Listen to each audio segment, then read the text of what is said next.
Olá, queridas mulheres, espero que esteja tudo bem com todas. Mais uma vez, né, o nosso chá de mulheres, entre mulheres e Deus, vai ter que ser assim por vídeo. Espero que em breve possamos estar juntas novamente. E hoje eu separei para meditar na minha passagem que eu mais gosto assim da Bíblia, o livro que eu mais gosto, que é o livro de Ruth. Então pode pegar sua Bíblia, pode já abrir no livro de Ruth, que vai ser nesse livro que nós vamos meditar. E só para uma breve assim introdução, esse período da história assim de Ruth, eles passam no período dos juízes, que é um período que não havia rei em Israel. Era um período de fome, até mesmo na cidade de Belém estava tendo fome. E se a gente acompanhar lá em Juízes, no capítulo 2, é um livro antes de Ruth.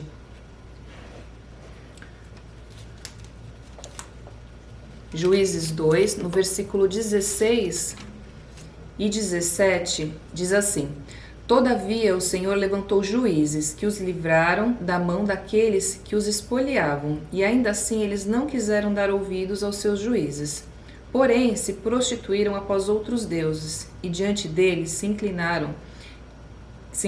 Eles se desviaram rapidamente do caminho no qual andaram os seus pais, obedecendo os mandamentos do Senhor. Mas eles não fizeram assim.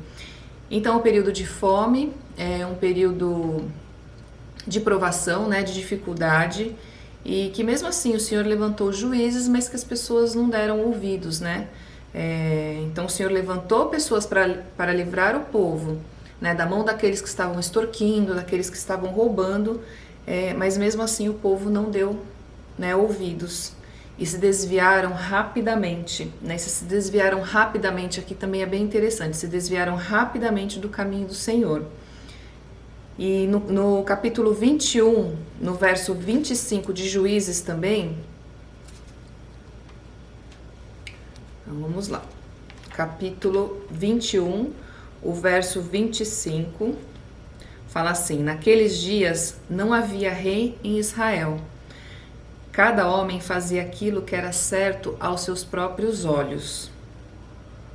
Aí eu já vou começar aqui com uma reflexãozinha pra gente. Então já vamos começar a refletir, né? Antes de entrar em toda a história assim de Ruth, já vamos nos perguntando: será que nós nos enquadramos nisso que acabamos de ler? Né? Será que eu tenho feito aquilo que é certo aos meus próprios olhos? Será que eu estou me desviando do caminho de Deus, rapidamente ali da palavra de Deus? Será que eu não estou dando ouvidos a Deus e aos seus ensinamentos? Né? E quantas vezes nós ouvimos uma ministração, nós ouvimos até o Espírito Santo, o incômodo do Espírito Santo. Quantas vezes alguém nos fala alguma coisa, vem nos exortar com amor ou apontar algo que não está legal, e quantas vezes nós não damos ouvidos, né? Nós não damos atenção à palavra de Deus. Então, será que o Senhor tem levantado juízes nas nossas vidas para nos livrar e a gente não está dando ouvido? Será que a gente tem se desviado rapidamente do caminho do Senhor?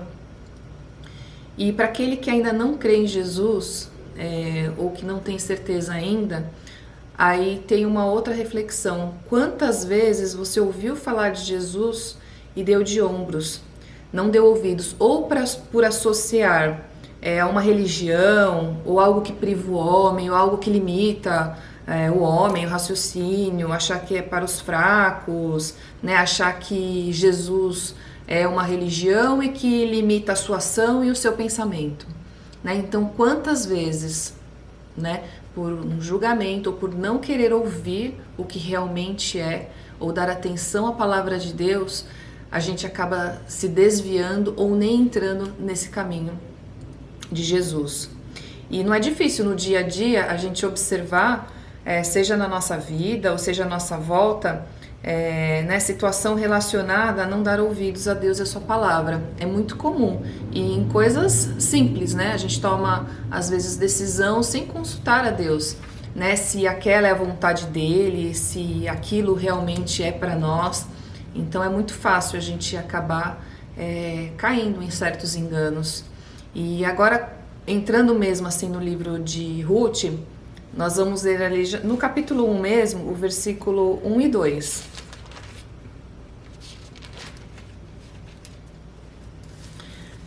E fala assim: Ora, sucedeu que nos dias em que os juízes governavam, houve fome na terra, e um certo homem de Belém, de Judá, foi residir temporariamente na terra de Moabe, ele, sua esposa e seus 2 filhos. E o nome do homem era Elimeleque, e o nome da sua esposa, Noemi, e o nome dos seus 2 filhos, Malom e Quilion, Eufrates de Belém de Judá. E eles chegaram à terra de Moabe, e ali continuaram.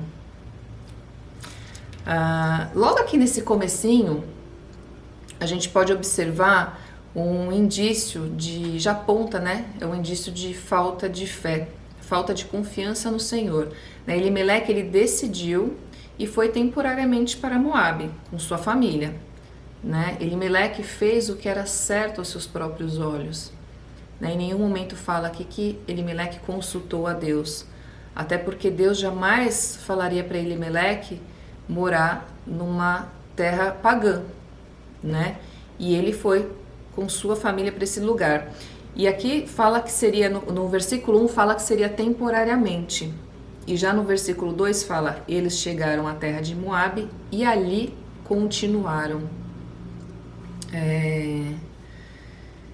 Então, ele saiu da terra do seu povo, ele saiu da sua terra num período de dificuldade, num período de fome, num período de dificuldade mesmo, E saiu da sua terra, da terra do seu povo, da terra prometida, da terra que adorava a Deus, para ir para um povo pagão, que era politeísta, que adorava vários deuses.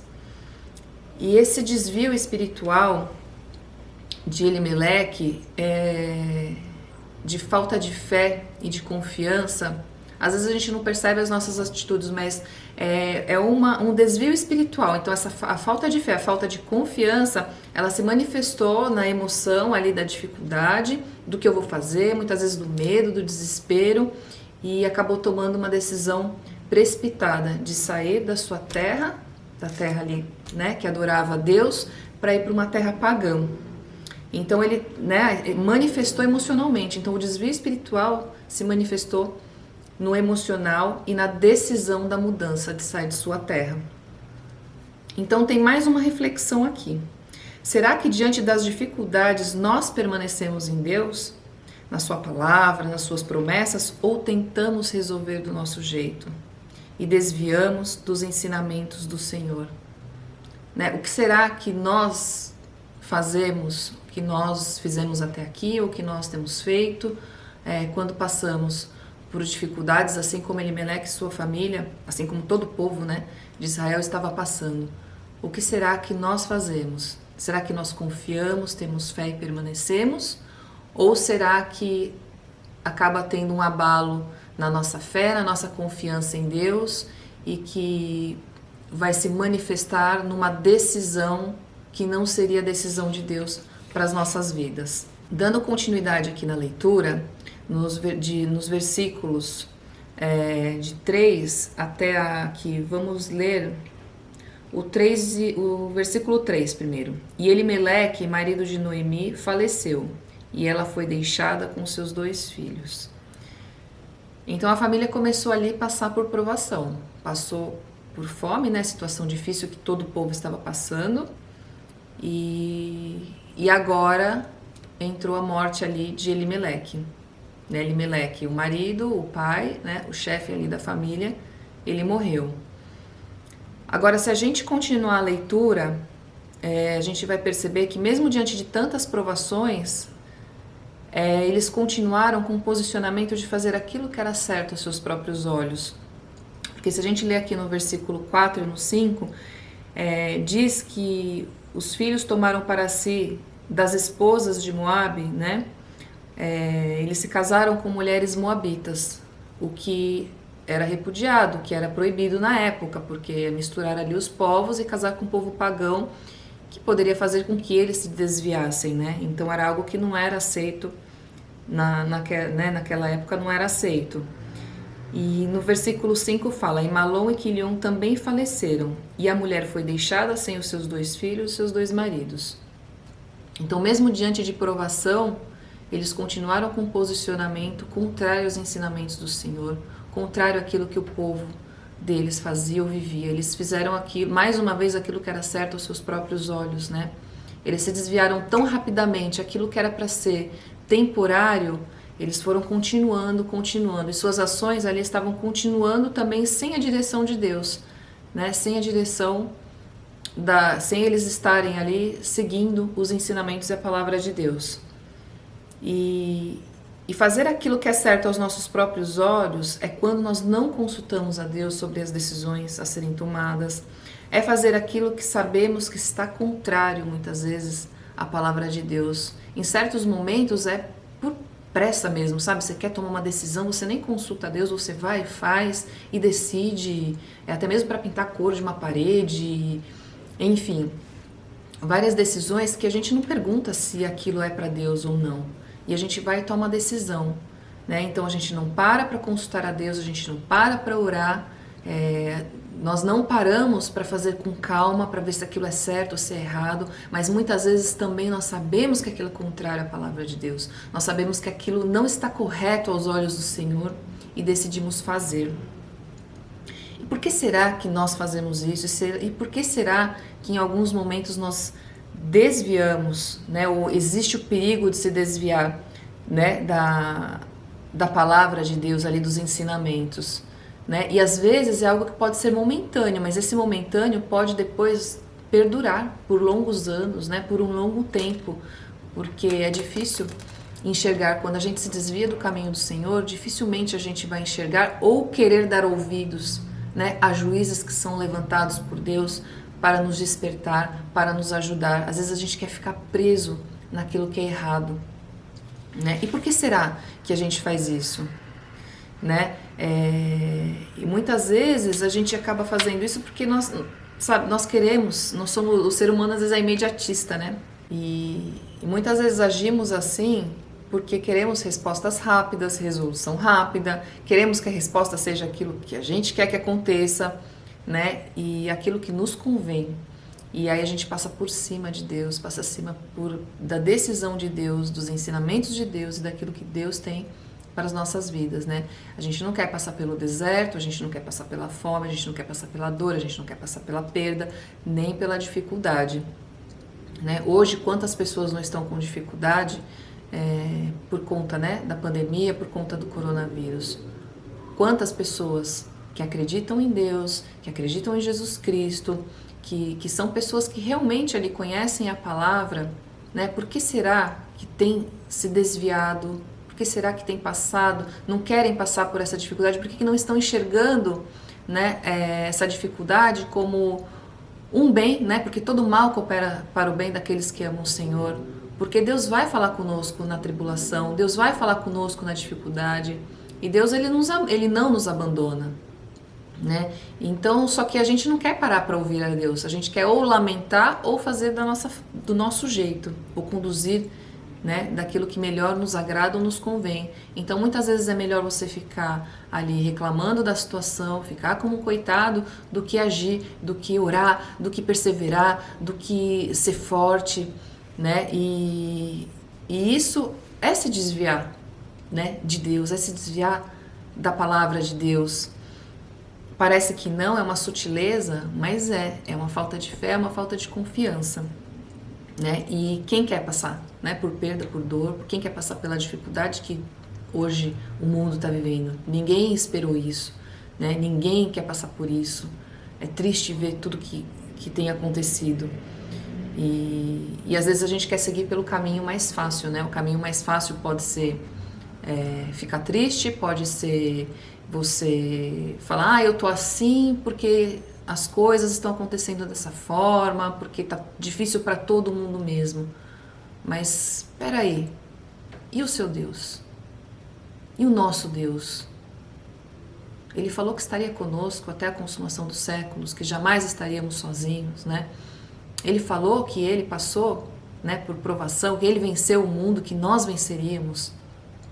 Né? E como que nós vamos vencer se nós nos entregarmos às situações, se nós nos entregarmos à fome, à dificuldade, se nós nos entregarmos ao deserto, à perda, né, ao luto?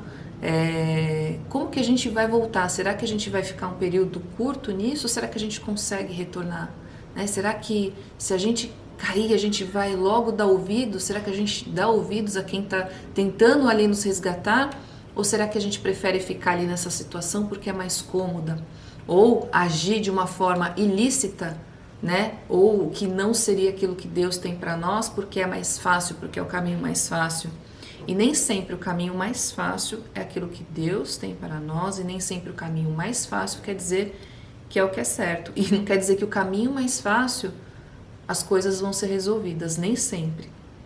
Né? O mais fácil realmente é fácil. Muitas vezes o que aparentemente é fácil pode nos levar aí a ficar 40 anos no deserto, né? O que era para ser fácil chegar à terra prometida lá no Êxodo, levou 40 anos porque o povo ficava olhando para trás, ficava olhando para o Egito, querendo, né, desejando as coisas do Egito.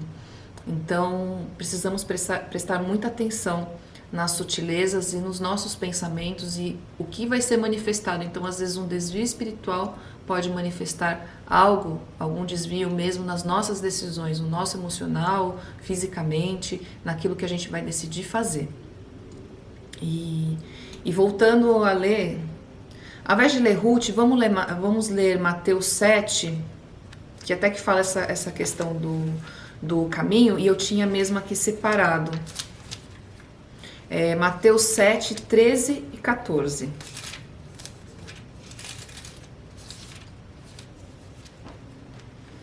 Mateus 7, 13 e 14 fala assim: entrai pela porta estreita, porque larga é a porta e amplo é o caminho que conduz à destruição, e muitos são os que entram por ela, porque estreita é a porta e apertado é o caminho que conduz à vida, e são poucos os que a encontram.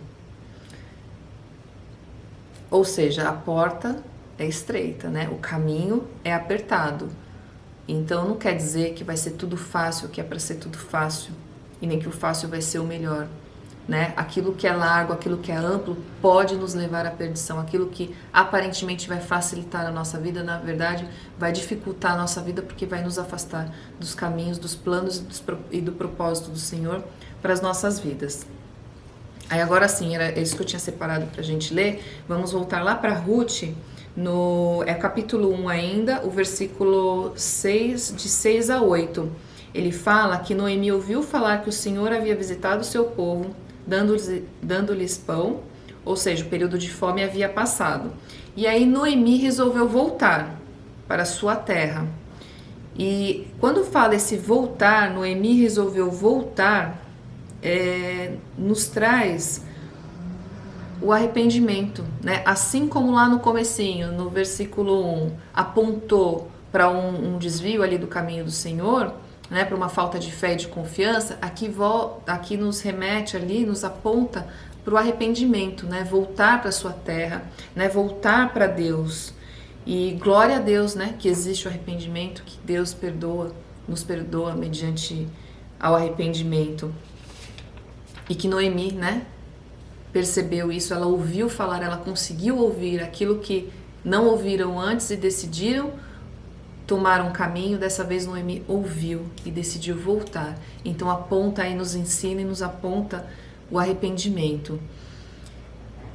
E às vezes nós é que nos colocamos em situação que nos deixa sem saída, desamparados, sem saber o que fazer, né? São consequências das escolhas, né? E Noemi estava passando por isso, não foi uma decisão somente dela, foi uma decisão ali familiar. Mas ela que permaneceu viva, ela estava colhendo ali essa consequência, né, das escolhas.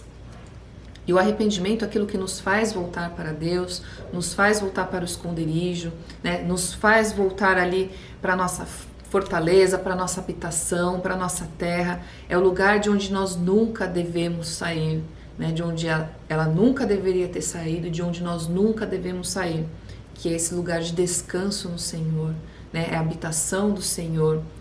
E o Senhor, glória a Deus, Ele nos perdoa mediante o arrependimento. E Ele não só nos perdoa, a gente vai ler depois aqui que o Senhor, Ele restaura, que o Senhor, Ele restitui. Então, essa família não deveria ter saído nunca, né, da terra deles. Eles não deveriam ter saído nunca, né, debaixo ali dos ensinamentos do Senhor. Então, assim, aqui para Noemi, mesmo ela tendo se, né, mesmo mediante ali um arrependimento, querer voltar para sua terra, querer voltar para Deus, assim, não muda o fato do marido, né, de Elimeleque ter morrido, não muda o fato dos seus filhos terem morrido. Então, havia dor, havia sofrimento pelas perdas, né? E não só isso, imagina, né, naquela época, a mulher ali, o que ela ia fazer? Sem o marido, sem seus filhos, para se sustentar, já não era tão mais nova assim, né? Então, imagina toda essa dificuldade de Noemi, né? Ela estava passando por estreitos, continuava ali com provações, né? Mas a diferença é que agora ela não passaria por tudo isso sozinha, né? Se a gente ler os versículos 16 e 17, vai falar que a sua nora Ruth estaria com ela. E vamos ler aqui então os versículos 16 e 17, que fala assim: E Ruth disse, que é uma das noras, né?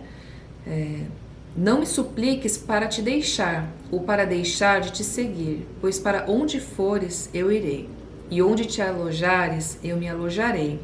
O teu povo será o meu povo, e o teu Deus será o meu Deus. Onde morreres eu morrerei, e ali serei sepultada. Que faça-me assim o Senhor, e ainda mais, se algo que não a morte me separar de ti. É muito lindo, né? O que Ruth fez. Então, assim, Deus levantou alguém para que Noemi ali não estivesse sozinha, para mostrar, não era nem Ruth que estava fazendo, na verdade era o agir de Deus na vida de uma pessoa pagã, que não conhecia Deus, mas que se entregou ao Senhor. Imagina, ela de uma cultura completamente diferente, abandonar tudo, ela largou tudo aquilo que ela vivia. Quando a Ruth declara, né, que o teu Deus será o meu Deus, o seu povo será o meu povo, ela abandonou tudo aquilo que ela havia praticado, tudo aquilo que ela havia vivido e aprendido até ali. Ela simplesmente rejeitou tudo aquilo e se entregou ao Senhor. Isso é uma prova de entrega e de fé muito grande, muito grande. É um exemplo maravilhoso, né, de entrega e de confiança. E ela fala que faça-me assim o Senhor, né? Tem uma versão que fala, né, que faça o Senhor o que lhe aprouver. Isso é confiança, confiar que Deus vai fazer e que Deus sempre vai fazer aquilo que é bom. Mesmo quando passamos por dificuldade, Ele vai fazer aquilo que é bom. Porque todo mal vai cooperar para o bem, porque algum aprendizado a gente vai tirar, porque vamos crescer, vamos amadurecer. Então, Ruth enxergou isso. Ruth, ela, né, para estar ali e cuidar de sua sogra, ela abandonou tudo. Ela abandonou tudo e se entregou a Deus. E isso aqui é para a gente refletir, que o Senhor não nos abandona. Ele não nos abandona na dificuldade, porque a dificuldade que Noemi estava vivendo ali não era pouca, né? Talvez muito mais do que a gente está vivendo agora, né, na pandemia. Então, o Senhor não abandona os seus filhos na dificuldade, né?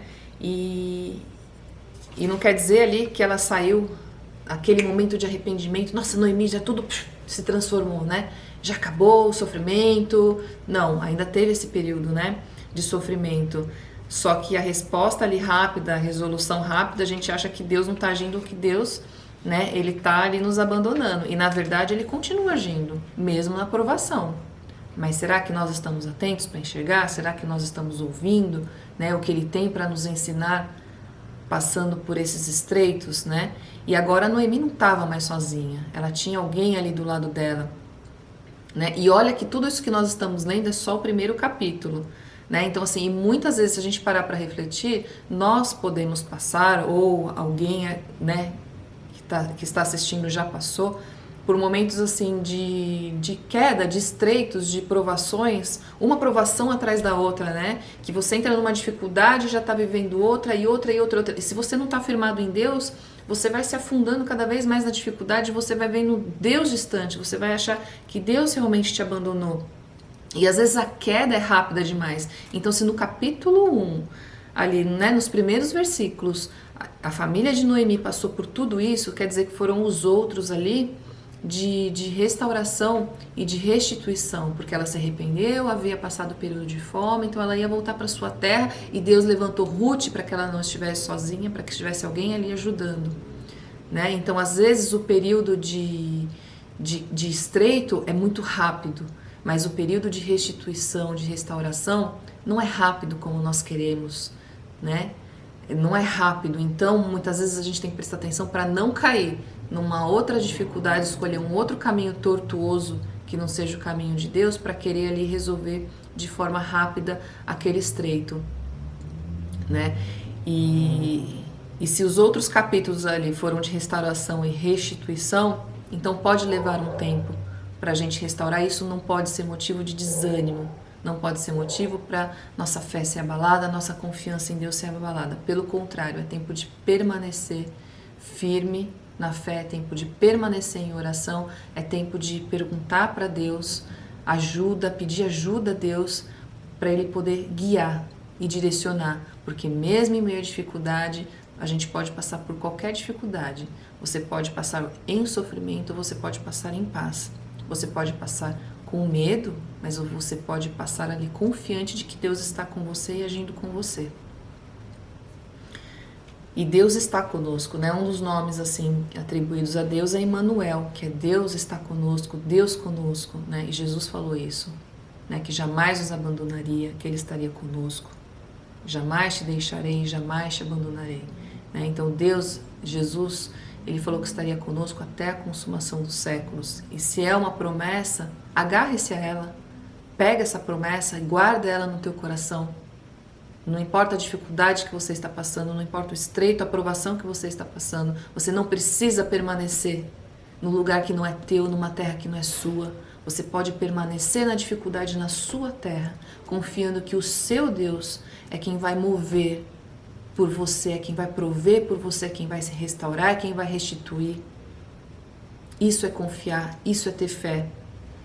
Isso é ser lapidado por Deus, isso é amadurecer na fé, é amadurecer na palavra de Deus, é subir mais um degrauzinho de intimidade com o Senhor quando passamos por tudo isso.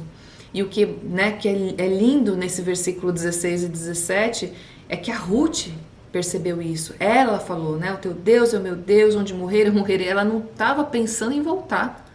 Onde você morrer, eu vou morrer. Eu não tenho intenção de voltar para essa terra pagã, eu não tenho intenção de voltar a adorar esses falsos deuses. O teu povo é o meu povo, o teu Deus é o meu Deus. Isso aqui, ó, acabou, não é para mim, é daqui para frente. E em Lucas 14:33, Jesus disse assim: assim, pois, todo aquele que dentre vós não renuncia a tudo quanto tem, não pode ser meu discípulo. Se nós não renunciarmos àquilo que está em desacordo da palavra de Deus, aquilo que não é correto aos olhos de Deus, como que nós vamos ser discípulos de Deus? Como que nós vamos viver aquilo que Deus tem para nós se a gente não largar como fez Ruth? Ela é um exemplo de renúncia maravilhoso, e se a Ruth conseguiu, nós também podemos conseguir. Se a Ruth conseguiu, senão essa história não estaria aqui, senão não haveria esse relato aqui. Se alguém conseguiu, nós também podemos conseguir. Está aqui na Bíblia a palavra de Deus. Então, se nós confiamos em Deus, se nós confiamos em Sua palavra, e se nós temos esse exemplo de Ruth, é para edificar a nossa vida, não é para simplesmente como uma historinha, né? Ai, que lindo, que coisa mais bonita, né? Deus, faz isso comigo. Né? Assim, a gente, né, levanta alguém assim, nossa, né, você pode estar querendo que Deus levante alguém na sua vida, mas você pode ser a Ruth na vida de alguém, né? Não fique na posição de Noemi, fique na posição de fé, fique na posição de entrega, de renúncia de Ruth. E quando permitimos a vontade do Senhor em nossas vidas, né, quando dizemos para Ele, faz o que lhe aprouver, faça, Senhor, né, o que você tem para mim, quando damos esse voto de confiança a Deus, Ele vai nos colocar no lugar certo, na hora certa, Ele vai colocar as pessoas certas na nossa vida, no nosso caminho. E nós podemos ver isso no capítulo 2, ali no versículo de 3 a 10, e fala, e ela foi e veio e colheu no campo após os ceifeiros, isso já voltando ali, né, para sua terra, ali para a terra de Noemi. E então foi, colheu no campo após os ceifeiros, e aconteceu dela se encontrar em uma parte do campo pertencente a Boaz, que era da parentela de Elimeleque. E eis que Boaz veio de Belém e disse aos ceifeiros, o Senhor seja convosco. E eles lhe responderam, o Senhor te abençoe. Então Boaz disse ao seu servo que estava estabelecido sobre os ceifeiros, de quem é esta donzela? E o servo que estava estabelecido sobre os ceifeiros respondeu e disse, ela é a donzela moabita que voltou com Noemi da terra de Moabe. E ela disse, rogo-te, deixa que eu recolha e colha após os ceifeiros entre os feixes. Assim ela veio e continuou desde a manhã até agora, de modo que se demorou um pouco na casa. Então Boaz disse a Rute, tu não ouves, minha filha? Não vás colher em outro campo, nem te vás daqui, mas permanece aqui junto das minhas criadas, que os teus olhos estejam no campo que cegarem, e vai após elas. Não tenho eu encarregado os moços para que não toquem em ti? E quando estiveres com sede, vai até os vasos e bebe do que os moços tiraram? Então ela caiu sobre o seu rosto e se curvou até o chão e lhe disse, por que achai graça aos teus olhos? Porque achei graça aos teus olhos, porque tomes conhecimento de mim, vendo que sou uma estrangeira? E o lindo de ler aqui é que se a gente se colocar nesse lugar, e se a gente colocar essa ação e tudo que o Boaz fez por Ruth, Deus, ele cuida de nós, ele não permite que ninguém nos toque, ele vai nos alimentar e ele vai nos dar água, ele vai nos matar a nossa sede e ele vai prover, porque ali ela pôde colher, ali ela pôde comer, ali ela pôde beber, e ele deu ordem para que ninguém a tocasse, porque ela era ainda uma mulher estrangeira. O risco que ela corria, né, de estar fora ali da sua terra, de alguém fazer algum mal por conta de brigas mesmo, né, por ser de um outro povo. E assim Deus faz nas nossas vidas, né? Se a gente for ler lá em João 6,35, diz que Jesus é o pão da vida, e aquele que se achega a Ele nunca terá fome, e aquele que crê em Jesus jamais terá sede, né? E Deus, e Deus faz o mesmo por nós. No Salmo 33, tem o Salmo 33, que é muito lindo.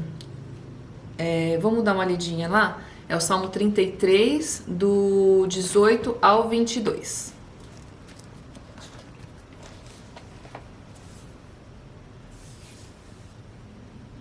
Fala assim, eis que o olho do Senhor é sobre aqueles que o temem, sobre aqueles que esperam em sua misericórdia, para livrar a sua alma da morte, para manterem-se vivos na fome. Nossa alma espera pelo Senhor, Ele é a nossa ajuda e o nosso escudo. Pois nosso coração regozijará nele, porque nós confiamos no seu santo nome. Que a tua misericórdia, Senhor, seja sobre nós, à medida que tivermos esperança em ti. Então, à medida que temos esperança, confiança, que temos fé no Senhor, a misericórdia dele está sobre nós, né? Ele é o nosso escudo, ele é a nossa ajuda, ele nos mantém firmes e vivos mesmo na fome, ele livra a nossa alma da morte, né? Os olhos do Senhor estão sobre todo aquele que o teme. Então, o Senhor cuida, ele cuida dos seus, né? E então a gente pode ver que essa história aqui, se a gente trouxer ela, né, para a nossa vida, o quão rico o ensinamento, né, o quanto que ela nos ensina e o quanto que ela nos mostra, né, da importância de permanecer ali com Deus no caminho do Senhor. E naquela época, um parente poderia tomar por esposa, né, a viúva ali para suscitar filhos do parente falecido e dar ali continuidade na hereditariedade ao nome da família. E se a gente for ver, Deus colocou Ruth no campo de Boaz, que se a gente for voltar ali e ler o que nós lemos, ele era o quê? Parente de Elimeleque, né? Porém, Boaz não era o primeiro que poderia ali fazer isso, né? Que poderia tomar ali Ruth por esposa. Porém, o primeiro que ali poderia tomar Ruth por esposa, ele recuou. Ele não queria ali assumir Ruth por esposa, ele falou que não poderia. E nisso Boaz é quem ficou ali para tomar Ruth por esposa. E assim ele fez, né? No capítulo 4, do 13 ao 17, fala: Assim Boaz tomou Ruth e ela tornou-se sua esposa. E quando ele a possuiu, o Senhor lhe deu concepção, e ela deu à luz a um filho. E as mulheres disseram a Noemi, a sogra: Bendito seja o Senhor, que hoje não te deixou sem um parente, que o seu nome seja afamado em Israel. E ele será para ti um restaurador da tua vida e um provedor na tua velhice, pois a tua nora que te ama, que é melhor para ti do que 7 filhos, o concebeu. E Noemi pegou a criança e a deitou no seu seio, e dela se tornou cuidadora. E as mulheres, suas vizinhas, deram-lhe um nome, dizendo: Nasceu um filho a Noemi, e eles o chamaram de Obed. Ele é o pai de Jessé, pai de Davi. Davi, o rei Davi, o próprio rei Davi, não é um outro Davi, não. E Jesus é da linhagem de Davi. E assim como Boaz foi o resgatador, né, ali de Ruth e da própria Noemi, ali consequentemente de Noemi, Jesus é o nosso resgatador. E quando ele resgata a nossa vida, ele não vai resgatar só nós, ele resgata, né, ali a nossa parentela, ele resgata quem está à nossa volta. Mas para isso a gente precisa ter fé e a gente precisa também confiar. E quando tudo parece sem saída, parece que Deus te abandonou, né? A gente tem que lembrar, lembre-se que nós aqui muitas vezes nos colocamos nesse lugar, né, que parece que um labirinto sem saída, né, um lugar de dificuldade por nossas escolhas, por querer um caminho mais fácil, né, por querer ali agilidade na resolução das coisas. Mas que mesmo assim, mediante ao arrependimento, o Senhor é fiel, Ele nos perdoa e Ele estende a sua mão, Ele restaura, Ele restitui, mas não quer dizer que isso será feito no nosso tempo, né, da forma que a gente quer, e que não seja motivo para continuar se afastando de Deus. Não, é motivo para a gente perseverar em oração, é motivo para a gente glorificar a Deus na dificuldade, na hora boa, na hora ruim. É como casamento, né? Lá quando tem os votos, né, do casamento, então é na alegria, na tristeza, na saúde, na doença.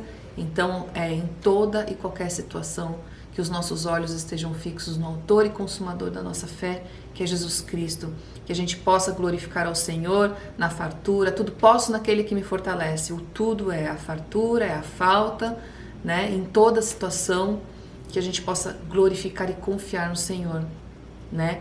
E que essa história que vocês possam reler e vocês possam tirar ainda muito mais desse pouco que eu falei, dessa história, que vocês consigam extrair, que o Espírito Santo possa revelar muito mais para vocês. Então leiam, são só 4 capítulos, mas assim, 4 capítulos que tem muito ensinamento. Então que o Espírito Santo abra os olhos, os ouvidos de vocês, que os corações estejam aí quebrantados, né, que a mente de vocês estejam aí cativas ao Senhor, que assim como eu pude extrair algo assim de uma história que aparentemente curta, né, mas que ela é tão rica em ensinamento. Que Deus abençoe você, que Deus abençoe sua família, e vamos continuar em meio a essa pandemia glorificando ao Senhor, porque com certeza Deus proverá, com certeza Deus vai nos livrar, com certeza Deus está cuidando de nós. Ele não vai cuidar de nós, Ele está cuidando de nós e de nossa casa, mas precisamos ter fé e confiar e permanecer na Tua palavra e permanecer no Teu caminho. Em nome de Jesus, Deus abençoe a sua casa. Um abraço e até o próximo encontro.